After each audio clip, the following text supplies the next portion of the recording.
नमस्कार, आप देख रहे हैं इंडिया न्यूज हरियाणा। आपके साथ मैं हूं प्रिया। बुलेटिन की शुरुआत इस वक्त की बड़ी खबर के साथ करते हैं, जो कि फरीदाबाद से मिल रही है। युवक की बेरहमी से पिटाई का मामला, 3 आरोपियों को पुलिस ने गिरफ्तार कर लिया है। ये बड़ी खबर आपकी टीवी स्क्रीन पर। तीनों को अदालत में पेश कर भेजा गया जेल। पीड़ित ने पुलिस पर कार्रवाई नहीं करने का आरोप लगाया था। 4 जुलाई की घटना, लेकिन जिस तरीके से ये पूरा मामला निकलकर सामने आया, उसके बाद पीड़ित का ये कहना था कि घटना के 9 दिन बीत जाने के बाद भी पुलिस ने अभी तक कोई कार्रवाई नहीं की। और इस खबर को इंडिया न्यूज हरियाणा ने भी बहुत ही प्रमुखता से दिखाया था। उसके बाद खुद वहां पर जो एसएचओ हैं, उन्होंने ये बड़ी बात कही थी कि जल्द से जल्द आरोपियों को गिरफ्तार कर लिया जाएगा। और अब इस पूरे प्रकरण में बड़ी कार्रवाई करते हुए 3 आरोपियों को पुलिस ने गिरफ्तार कर लिया है। तीनों को अदालत में पेश कर जेल भेजा गया। ये इस वक्त की बड़ी खबर आपकी टीवी स्क्रीन पर, क्योंकि इससे पहले जो मामला निकलकर सामने आया, जो वीडियो वायरल हुआ, जिसकी तस्वीरें भी आपकी टीवी स्क्रीन पर देखें, किस तरीके से बेरहमी से युवक को पीटा जा रहा था। और ये 4 जुलाई की दरअसल घटना है, जब फरीदाबाद में सरेआम रहा कुछ लोग, कुछ दबंग वहां पर एक शख्स को बेरहमी से पीट रहे हैं। सवाल उस समाज से भी जो कि मूक दर्शक बना हुआ था, जिसने कोई आवाज नहीं उठाई। उसके बाद ये वीडियो बहुत ज्यादा वायरल हुआ। इस खबर को इंडिया न्यूज हरियाणा ने भी प्रमुखता से दिखाया। और फिर मीडिया में आने के बाद वहां के एसएचओ से जब बातचीत हुई, तो उन्होंने कहा कि हम जल्द से जल्द आरोपियों को गिरफ्तार करेंगे। और अब इस पूरे प्रकरण में जो 3 आरोपी जो कि दोषी बताए गए, जो कि 3 आरोपी जो कि वहां पर मौजूद थे, उन्हें पुलिस ने गिरफ्तार कर लिया है। उन्हें जेल भेजा जा चुका है। ये इस वक्त की बड़ी खबर फरीदाबाद से आपकी टीवी स्क्रीन पर। युवक की बेरहमी से पिटाई का मामला, तस्वीरें आपको लगातार हम दिखाते हुए। 3 आरोपियों की गिरफ्तारी हो चुकी है। ये बड़ी खबर, तीनों को अदालत में पेश कर भेजा गया जेल। और साथ ही साथ ये तस्वीरें भी आपकी टीवी स्क्रीन पर।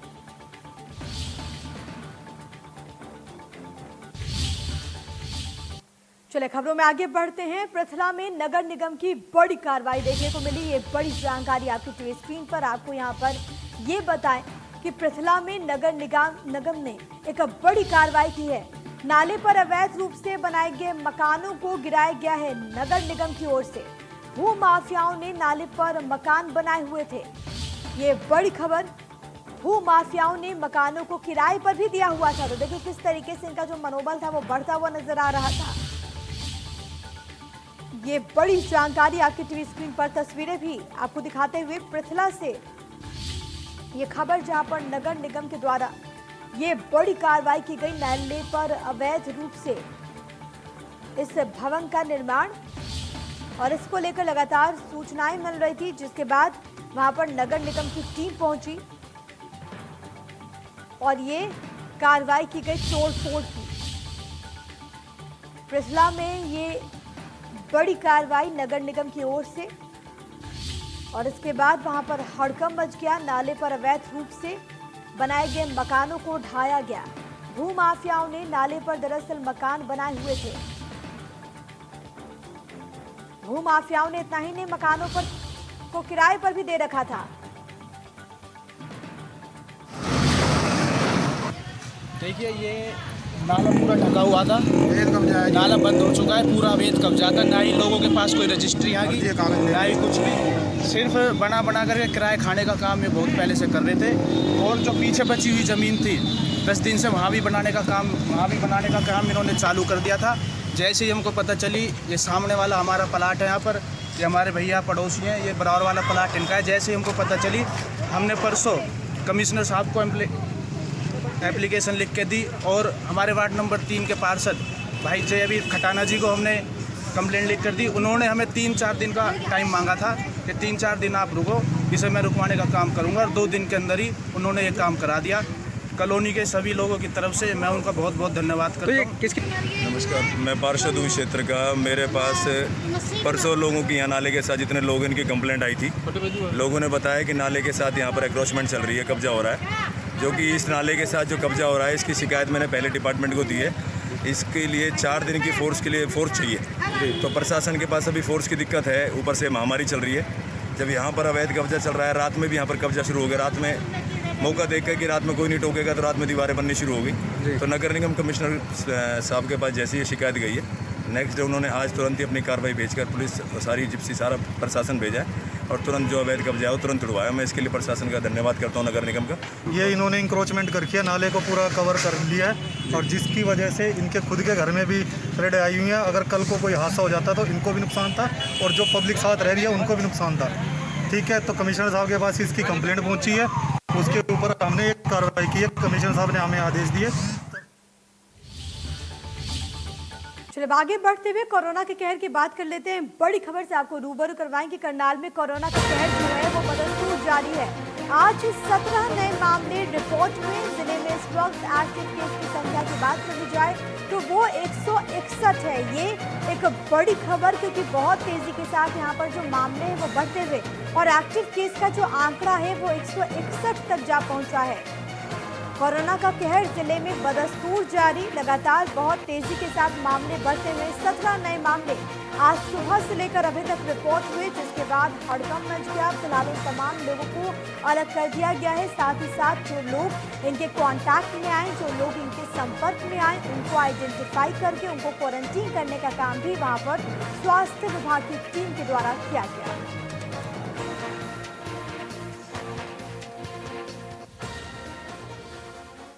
कोरोना की इस जंग में प्लाज्मा थेरेपी मरीजों के लिए वरदान साबित हो रही है। लिहाजा कई सामाजिक संगठन सरकार का सहयोग कर रहे हैं।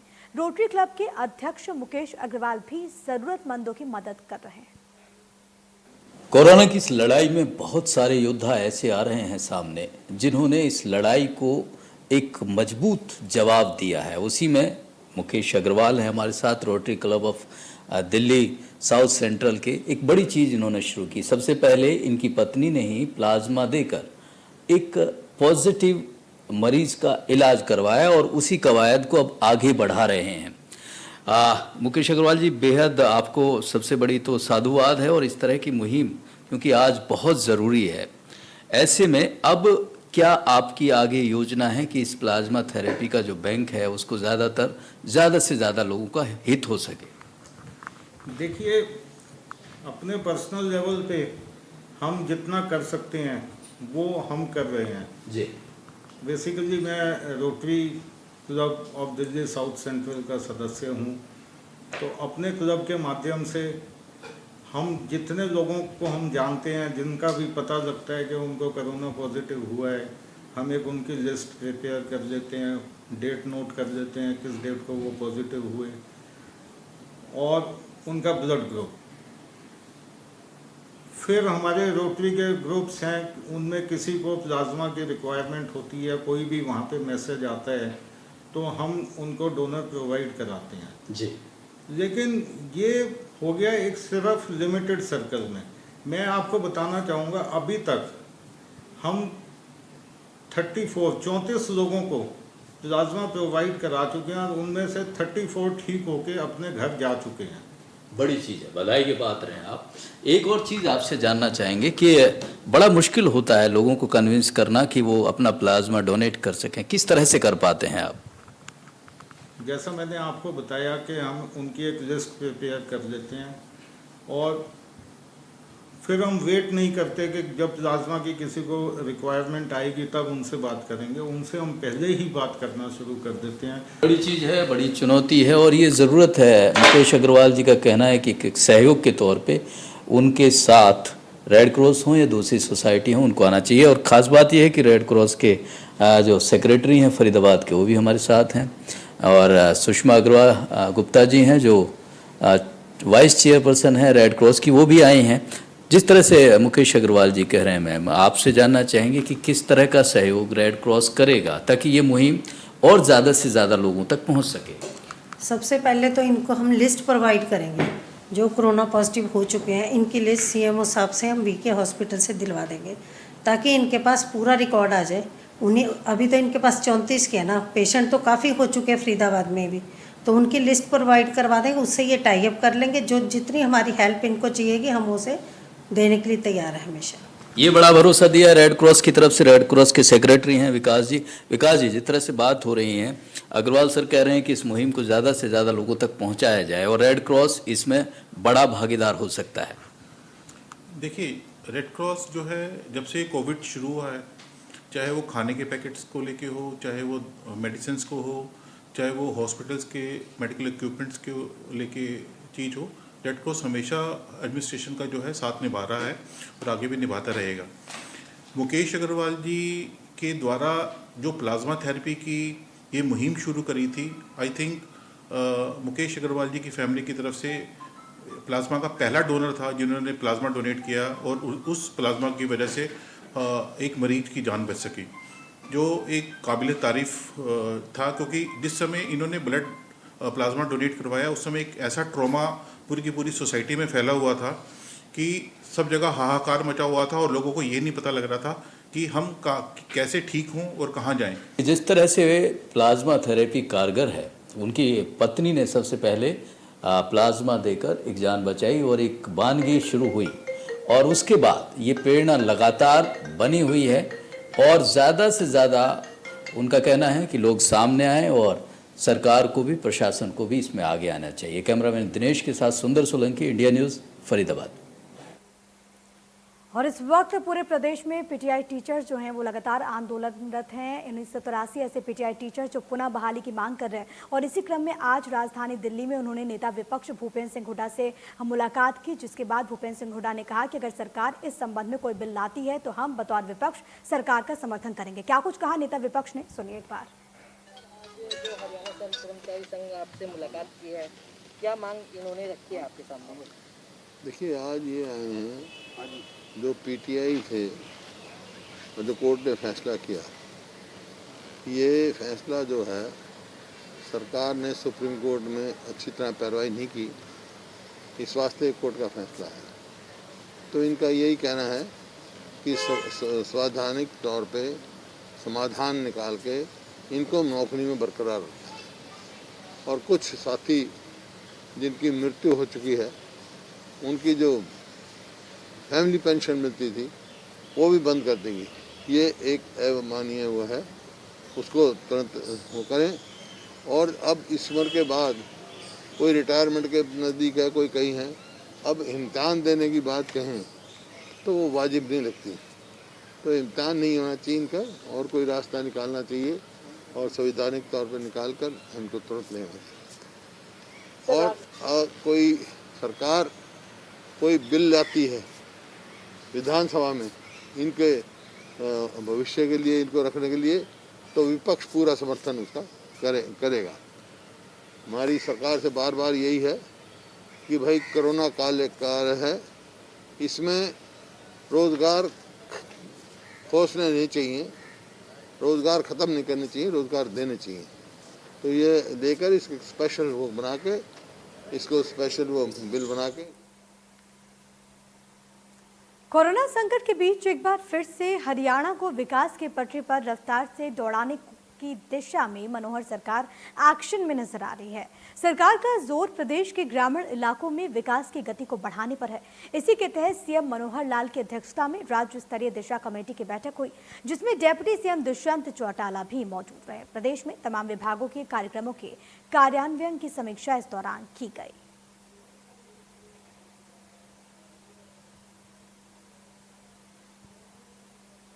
चलिए मैं आपको ग्राफिक्स के जरिए जरा ये दिखा देते हैं कि समीक्षा बैठक में मुख्यमंत्री मनोहर लाल की ओर से क्या कुछ दिशा निर्देश दिए गए। शैक्षणिक संस्थानों में ही उपलब्ध कराए जाएंगे ड्राइविंग लाइसेंस, ये बड़ी बात कही गई। इसके अलावा हिसार जिले में गोवर्धन परियोजना का संचालन शुरू, परियोजना का विस्तार के निर्देश। बाकी जिलों में भी परियोजना होगी शुरू, ये बड़ी बात इनके द्वारा कही गई। भिवानी हो, चरखी दादरी, सिरसा, फरीदाबाद और पानीपत में जल्द शुरू होगा काम। मनरेगा में सबसे ज्यादा मजदूरी देने वाला राज्य बना हरियाणा। हरियाणा में 309 रुपए मजदूरी। इसके अलावा राष्ट्रीय ग्रामीण रोजगार गारंटी योजना का 3 गुना विस्तार होगा। ये मनोहर प्लान योजना में ग्रामीण विकास और संबंधित विभाग को भी शामिल किया गया। इस साल हरियाणा में मजदूरों को 1 करोड़ दिन रोजगार देने का लक्ष्य जो है वो रखा गया है। अब तक 45 लाख दिनों का रोजगार सृजित किया गया, ये एक बड़ी बात निकलकर सामने आ रही है। आत्मनिर्भरता की राह में प्रदेश मनरेगा कार्यों को लेकर भी यहाँ पर आवश्यक दिशा निर्देश दिए गए। छात्राओं को डिग्री के साथ ही पासपोर्ट देने के निर्देश। कॉलेजेस में पढ़ने वाले स्टूडेंट्स को ड्राइविंग लाइसेंस मिलेगा, इसके संबंध में वहां पर दिशा निर्देश दिए गए।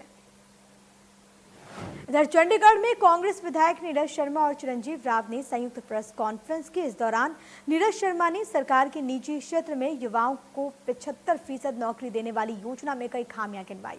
उन्होंने कहा कि सरकार स्थानीय युवाओं को 75% रोजगार देने की आड़ में प्रदेश में काले कानून बना रही है। उन्होंने ये भी कहा कि हम भी चाहते हैं कि स्थानीय युवाओं को रोजगार मिले, लेकिन जिसके पास हरियाणा का डोमिसाइल हो उसे ही मिले। 75% रोजगार के बिल्कुल भी खिलाफ नहीं है। स्थानीय व्यक्तियों को रोजगार मिले, हम इसके भी खिलाफ नहीं है। जो हरियाणा का डोमिसाइल है, चाहे वो कहीं का भी व्यक्ति आज 10 साल 15 साल 20 साल से हरियाणा में रह रहा है, वो हरियाणा की मिट्टी का है, हरियाणा के रंग ढंग का है। 75 नहीं साहब, हम चाहते हैं उस 100% रोजगार स्थानीय लोगों को मिले, पर डंडे से नहीं, प्यार से आप प्रोत्साहन करिए उद्योगों को। आप एक ऐसा कानून ना बना दें जो काला कानून बन के रह जाए, उद्योग आने से ही सब कुछ आए। यहाँ पर आप फैसिलिटेट करिए उद्योगों को और लोकल आदमी को फैसिलिटेट करिए। वहीं चिरंजीव राव ने भी सरकार पर निशाना साधा। चिरंजीव राव ने कहा कि प्रदेश में उद्योग खत्म हो रहे हैं, नए उद्योग लगने का तो कोई मतलब ही नहीं है। साथ ही साथ उन्होंने ये भी कहा कि जमीन हमारे लोगों की जाती है, लेकिन रोजगार बाहर के लोगों को मिलता है। इलाका भी ऐसा इलाका है जहाँ पर आप देखें रोजगार आज के समय में तो खत्म होते जा रहे हैं। और जब ये जजपा ने वादा किया था 75% आरक्षण का, उसमें आगे बढ़ाता हूँ उस बात को, तब उन्होंने कहीं ये नहीं कहा था कि नए उद्योग लगेंगे तो उसमें हम ये 75% का आरक्षण देंगे। अभी नए उद्योग लगने की जगह अभी तो जो पुराने उद्योग थे वही खत्म होते जा रहे हैं। और हमारी तो लड़ाई इस बात की है कि बाहर के लोग आकर हमारा जो रोजगार, जो अपनी जमीन देता है हमारा यहाँ का किसान, उसके बच्चों को नौकरी ना लिख के अगर बाहर के बच्चे लगेंगे तो आप रह तो वहीं जगह गए ना, हम तो, हमें तो फिर भी रोजगार नहीं मिला। कि आपको अगर 75% आरक्षण देना है तो आप पूरे में दें। प्रदेश में लगातार बढ़ रहे कोरोना के मामले को देखते हुए हरियाणा के 4 जिलों में सरकार कर्फ्यू लगाने की तैयारी कर रही है। आपको ये बताएं कि दिल्ली एनसीआर से सटे चारों जिले, चाहे वो फरीदाबाद हो, गुरुग्राम हो, सोनीपत हो या फिर झज्जर हो, यहाँ पर बहुत तेजी के साथ मामले बढ़ रहे हैं और इसकी वजह से गृह मंत्री अनिल विज कर्फ्यू लगाने के बारे में सोच रहे हैं। कर्फ्यू लगाने के साथ इन चारों जिलों की सीमाएं जो हैं वो सील कर दी जाएंगी। अधिकारियों की बैठक बुलाई जा सकती है जिसमें कोई अंतिम फैसला लिया जा सकता है।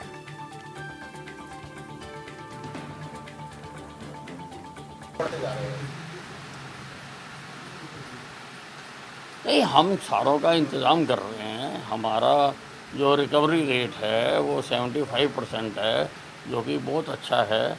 और जितने भी केसेस आ रहे हैं हम उनको, हमारी प्राथमिकता उनको ठीक करने की है और हमारे पास सफिशेंट स्थान भी है उनको रखने का, डॉक्टर्स भी हैं, मेडिसिन्स भी हैं। हमारी प्राथमिकता है कि जो भी हैं हम उनको ठीक करके भेजें। और फिर भी क्योंकि ये जो केसेस बढ़ रहे हैं ये दिल्ली से सटे ज़िलों में बढ़ रहे हैं। हमारे 80% जो कोरोना केसेस हैं वो दिल्ली से सटे ज़िलों के हैं। अगर आवश्यकता हुई तो प्रदेश के हित में अगर हमें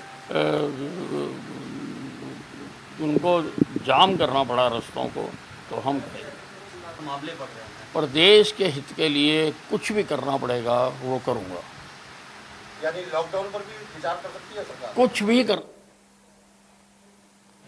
तो इन चारों जिलों में कर्फ्यू लग सकता है। अब आपको ग्राफिक्स के जरिए इन चारों जिलों का हाल बता देते हैं। कोरोना को लेकर क्या कुछ स्थिति बनी हुई है, जरा ये ग्राफिक्स के जरिए समझिए। एनसीआर के 4 जिलों का रिपोर्ट कार्ड। गुरुग्राम की बात कर ली जाए, देखिए बीते 6 दिनों का ये आंकड़ा है। 133 मामले 8 जुलाई को निकलकर सामने आए। 9 जुलाई यानी कि वीरवार को 151, 10 जुलाई को 111, 11 जुलाई को 170, 12 जुलाई को 112, 13 जुलाई को 106। कुल मामले अभी तक यहाँ पर बीते 6 दिनों में 783 मामले रिपोर्ट हुए। वहीं फरीदाबाद में भी स्थिति कुछ इसी प्रकार की। 156 8 जुलाई को, 182 9 जुलाई को, 10 जुलाई को थोड़ी राहत जरूर मिली क्योंकि यहाँ पर एक भी मामला रिपोर्ट नहीं हुआ। लेकिन 11 जुलाई को 90, 12 जुलाई को 222 और 13 जुलाई को 130 मामले निकलकर सामने आए। बीते 6 दिनों में ये आंकड़ा 780 का हो जाता है। सोनीपत की बात कर ली जाए तो 66, 85, 50, 110, 101, और 60 मामले इन तमाम दिनों में निकलकर सामने आए। कुल आंकड़े 472 पिछले 6 दिनों में। झज्जर की बात कर ली जाए 27, 16, 16, 28, 22, 18 यानी कि कुल मामले वहां से 121 बीते 6 दिनों में निकलकर सामने आए। और ये जो स्थिति इन तमाम जिलों की बनी हुई है वो बहुत ज्यादा चिंताजनक, और इन्हीं आंकड़ों को ध्यान में रखते हुए सरकार कोई विशेष रणनीति बना सकती है। और इसी वजह से बात कही जा रही है कि कर्फ्यू इंपोज करने पर भी सरकार आगे बढ़ सकती है। चलिए बात कर लेते हैं पंचकुला की, जहां पर सरकारी अस्पताल के डॉक्टर की पिटाई की गई है। नर्स ने डॉक्टर पर यौन शोषण के आरोप लगाए। शराब के नशे में दुर्व्यवहार करने का आरोप भी लगाया गया है। नाइट शिफ्ट में स्टाफ नर्स के साथ दुर्व्यवहार का आरोप लगाते हुए ये तमाम नर्सें महिला थाने भी पहुंची, इंसाफ की गुहार लगाई और इसके बाद उन्होंने धावा बोल दिया। देखिए ये महिला ब्रिगेड डॉक्टर को सबक सिखाती हुई और जमकर पीटती हुई। देखिए तस्वीरें पंचकुला की आपकी टीवी स्क्रीन पर। दरअसल ये महिलाएं बहुत ज़्यादा परेशान हो गई थी दुर्व्यवहार की वजह से, और फिर उन्होंने खुद मोर्चा संभाल लिया और तमाम महिलाएं वहां पर पहुंची। महिलाओं की इस फौज ने डॉक्टर को सबक सिखाया, मुक्के से उसकी पिटाई की गई।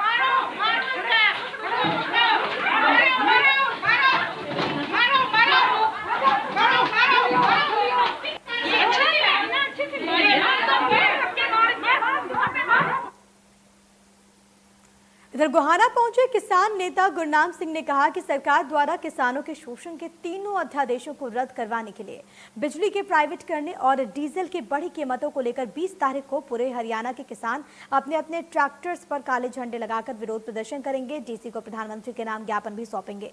गुरनाम सिंह ने कहा कि हालिया वक्त में केंद्र सरकार 3 विषयों पर कृषि अध्यादेश लेकर आई है, जिन्हें राष्ट्रपति की मंजूरी भी मिल चुकी है। ये तीनों अध्यादेश भारत के करोड़ों किसान परिवार के भविष्य से जुड़े हुए हैं। ये सरकार ने 3 अध्यादेश जो पास किए हैं वो पूरे देश की जनता को कारपोरेट का गुलाम बनाने के लिए किए हैं। उनमें एक अध्यादेश है कि जो व्यापारी है वो अब मंडी की बजाय कहीं से भी खरीद सकता है। सर छोटू राम ने एक्ट बनवाया था कि मंडी से ही खरीदनी पड़ेगी व्यापारी को, व्यापारी बाहर से नहीं खरीद सकता, ताकि मंडी में कंपटीशन हो जाए। और उस पर खरीद पर थोड़ा टैक्स भी लगाया गया था, जिससे देहात का एरिया डेवलप होना था, जिससे सड़कें देहात में रास्ते पक्के होते थे। तो अब ये कर दिया गया है कि व्यापारी मंडी के बाहर से खरीद सकता है, और मंडी से खरीदेगा तो 6.5% का टैक्स है, और पंजाब में 8.5% का टैक्स है, और बाहर से खरीदेगा तो उसको कोई टैक्स नहीं देना पड़ेगा। तो अब जब उसको बाहर से कोई टैक्स नहीं देना पड़ेगा तो इसका मतलब ये है कि वो बाहर से ही खरीदेगा और मंडियाँ टूटेंगी। और मंडियाँ तोड़ने की वैसे भी सरकार ने ऐलान एक तरह से कर दिया है। सभी मार्केट कमेटियाँ भंग कर दी गई हैं, एडमिनिस्ट्रेटर लगा दिया गया है। जो देहात की डेवलपमेंट करने वाला, सड़कें बनाने वाला महकमा था वो तोड़ दिया गया है, कर्मचारियों की छंटने का। और यहाँ पे वक्त हो गया एक बहुत ही छोटे से ब्रेक का। आप बने रहे इंडिया न्यूज़ हरियाणा के साथ।